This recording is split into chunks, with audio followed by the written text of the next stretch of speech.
Hey, this is Ryan from Web Eminence. I've done some Shopify videos. I want to do a quick one here to show you how to sell digital products with Shopify. So that could be a digital download, a song, a graphic, anything you want to sell digitally.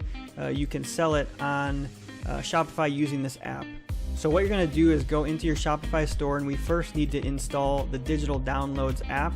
So I'm going to search for Digital Downloads and find that app and just click Get or Download. It's free. After you've installed the Digital Downloads app, you can then add any product, give it a price, save it, and after the product is saved, you could go in the More Actions menu, whatever that looks like at the time. Sometimes it's 3 dots. Right now it says More Actions.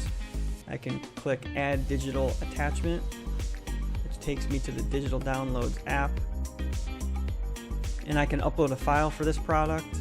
I'm just going to upload an image. It can be an MP3, an image, a PDF, whatever your digital product is.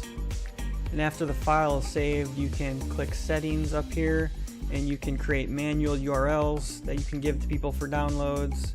And you can change the settings to auto fulfill, so it's set to automatically create fulfillments of digital goods. You can set a download limit. If I click on settings over here, I can change the email templates when an attachment is updated or when the download is ready. So after a purchase, this is going to go out to your customer, and you could customize the email, but it's going to have a download link in it to download the file.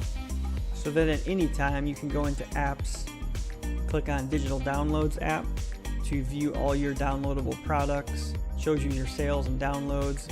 If you click on one of them, it'll show you the stats there, downloads and sales, bandwidth, and then you can change the file or go to those settings I just showed you. So that's how easy it is to set up digital downloads. If you go to the live site and look at your products, it's not going to look any different. People are just going to click on the product. You can obviously add a picture and description. And when they do the purchase, it's going to send them an email based on that template with a download link. And that's all there is to selling digital downloads on Shopify. Pretty easy. I think that was hopefully under 3 minutes. If you found that helpful, check out some of my other Shopify videos. There's one on Shopify shipping options that I'll link to that you'll find helpful if you're not selling digital downloads but actually shipping products. So we'll see you on the next video.